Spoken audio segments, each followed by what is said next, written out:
Hello Brazucas, bem-vindos para mais um vídeo aqui do meu canal.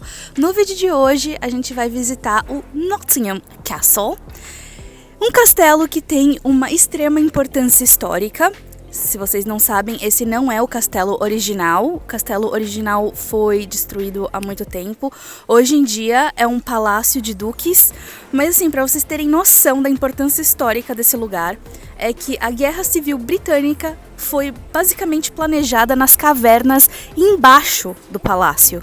E quando eles decidiram que realmente ia ter a Guerra Civil, eles hastearam a bandeira em cima do castelo. Então, assim, muita história pra contar nesse lugar. Vamos começar o tour que eu tô louca pra conhecer.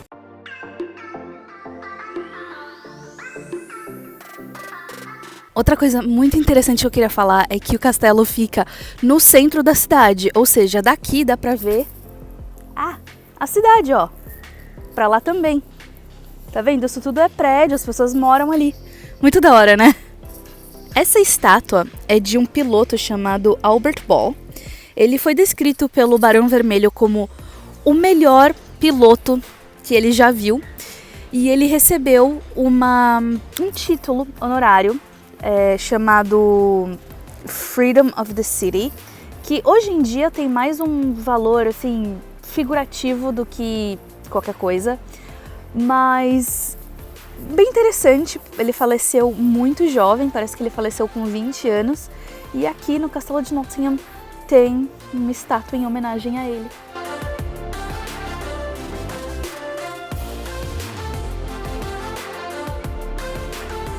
Aqui no jardim do castelo tem várias tendas com...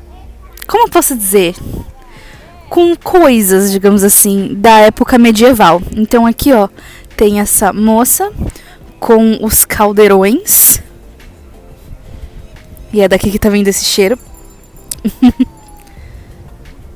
Ali é uma tenda tipicamente medieval. Eu tentei filmar mais cedo pra vocês, mas não dá pra ver lá dentro direito na câmera. Mas tem assim... acho que tem uma cama ali. É uma cama. Mas não dá pra ver lá dentro direito. E aqui são jarras, copos, bandejas, cestas daquela época também. E ali tem atores vestidos com roupas típicas daquela época. Agora eu tô numa exposição de um estilista britânico chamado Paul Smith, dentro do castelo.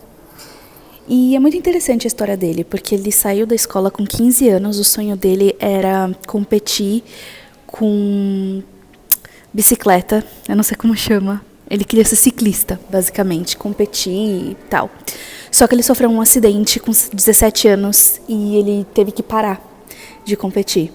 Então ele conheceu a esposa dele, que estudou moda em Londres, mas veio morar em Nottingham, e ela ensinou para ele corte, proporção, como os tecidos são feitos, e ela ensinava alunos numa escola de arte, levava eles para shows, fashion shows de couture em Paris, e ele ia com ela.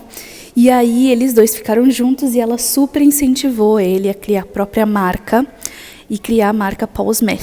Esse é o tamanho da primeira loja que ele teve na vida. Uma loja 3 metros por 3 metros, basicamente um cubiclinho. E ele só abria de sexta e sábado, porque a loja ainda não estava dando dinheiro suficiente para abrir todos os dias da semana. Então ele, de segunda a quinta, ele trabalhava como freelancer, fazendo várias outras coisas para poder realmente se sustentar. E de final de semana ele abria a loja. Essa daqui é a simulação do primeiro showroom dele, que foi em um quarto de hotel. E a primeira coleção dele teve só 6 camisas, 2 suéteres e 2 ternos. E ele colocou na cama, assim, no armário para as pessoas irem ver, só que ele só teve uma pessoa que foi ver a coleção dele, mas essa pessoa realmente fez pedido. Então ele viu que ele realmente tinha futuro. E depois daí ele foi crescendo, ele chegou até se apresentar em Paris, nos fashion shows de Paris. Essa aqui é uma representação do escritório dele em Londres, acho que hoje em dia. E ele diz que é uma boa representação do escritório dele, porque o escritório dele é basicamente o cérebro dele, cheio de coisa, cheio de informação, cheio de referência. Ele até fala que a mesa dele é cheia de coisa que ele vai coletando nas viagens, que ele vai comprando e pegando nas viagens dele pelo mundo, tanto que ele nunca senta na mesa dele porque é sempre empacotada de coisas, sempre muito bagunçado. Mas dá uma olhada nesse computador da Apple. Eu acho que não representa hoje em dia, né? Tipo, hoje, porque esse computador é muito antigo, é do começo dos anos 2000. O Paul começou a criar roupa para mulheres em 1995, basicamente 25 anos depois que ele começou a fazer a roupa para homens, porque muitas mulheres estavam indo nas lojas dele comprar roupas de homem para elas usarem. Então ele começou a se basear em roupas masculinas e desenhar roupas para mulheres mesmos. Então a gente pode ver que tem muita camisa, tem muito casacão, sobretudo, mas com um corte mais masculino mesmo, mais reto. Aqui ele fala um pouco sobre os sweaters e sobre knitwear. Então ele fala que ele separa o trabalho dele em duas categorias, como a parte clássica e a parte mais fashion, que são os trends, que está na moda no momento. Então normalmente a parte de clássica ele usa cashmere ou stitching mais básicos, esqueci a palavra em português.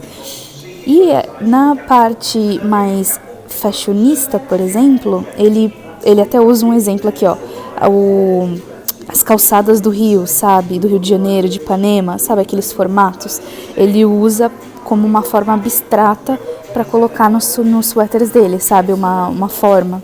Então é bem interessante que ele usa a referência do mundo inteiro.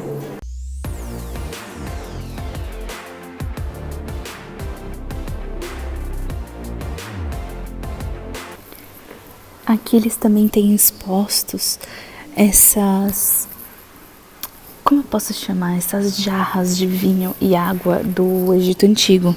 E é muito interessante explorar como eles viam o corpo do homem e da mulher naquela época e o padrão de beleza na Grécia Antiga. Dá uma olhada.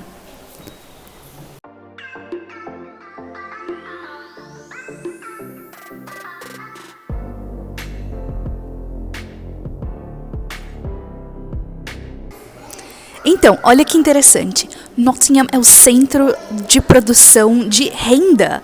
Eu não sabia disso, fiquei sabendo agora, mas é muito interessante. Porque antes, lá antes, a renda era um tecido muito caro de ser feito, porque era tudo feito à mão. Então, era usado pelas altas classes para mostrar riqueza, poder. Só que depois da Revolução Industrial, aqui em Nottingham, uma série de inventores começaram a usar máquinas que faziam stockings.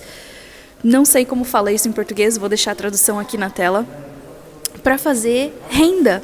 E eles conseguiram reproduzir rendas feitas à mão de extrema qualidade com máquina. Então eles começaram a produzir em massa e aí virou uma coisa que todo mundo pode usar, mas uma extrema qualidade. Tanto que marcas como Burberry e Alexander McQueen ainda usam essas mesmas rendas que são feitas nessas máquinas porque são de extrema qualidade.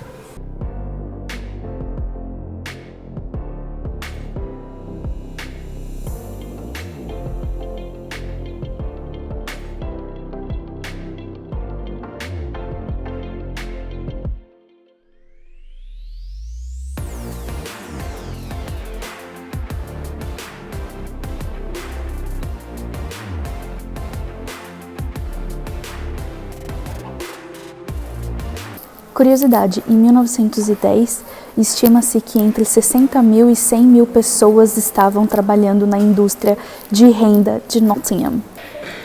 Nottingham também foi um centro importante para esculturas de alabasters, que são essas esculturas aqui, que são esculturas que eram usadas em igrejas no século XIV e no século XV.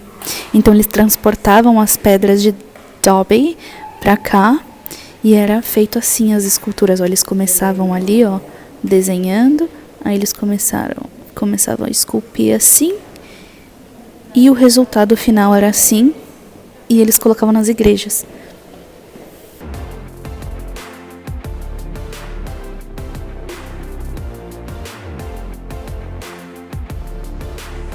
Agora, daqui a pouco, a gente vai nessa parte da exposição, Robin Hood Adventures in Medieval Nottingham. E essa parte tem que fazer uma reserva à parte. Mas eu tô muito empolgada pra ver como que é lá dentro. Infelizmente não deu pra filmar lá dentro, não deixaram. Mas eu fiquei assim um pouco desapontada. Não sei o que eu tava esperando exatamente, mas quando eu cheguei lá, foi assim, um vídeo deles, de umas pessoas contando a história bem breve assim de Robin Hood. E aí depois tinha umas salinhas de videogame que você podia jogar uns videogames ali. Aí depois do outro lado tinha umas salinhas individuais onde você podia praticar arco e flecha com o Robin. Só que tipo não tinha nenhum ator, não tinha nada. Era tipo videogame também. E também tinha uma outra salinha que você podia treinar lá com uma barra, enfim, com o Little John. Mas também não tinha nenhum ator, não tinha nada, era videogame. Então, sei lá, eu fiquei meio, tipo, sabe, bem disappointed. Esse aqui é o gift shop do castelo. E olha que da hora, eles têm umas réguas aqui, ó. Tipo, isso daqui é mais um marcador de página, né? Mas eles têm umas réguas, tipo essa, que tem uma linha... que tem uma linha do tempo. Maravilhosa para usar na prova e ver todas as respostas das perguntas. Aqui é a entrada do castelo. E aqui na frente tem um restaurante chamado Castle Takeaway.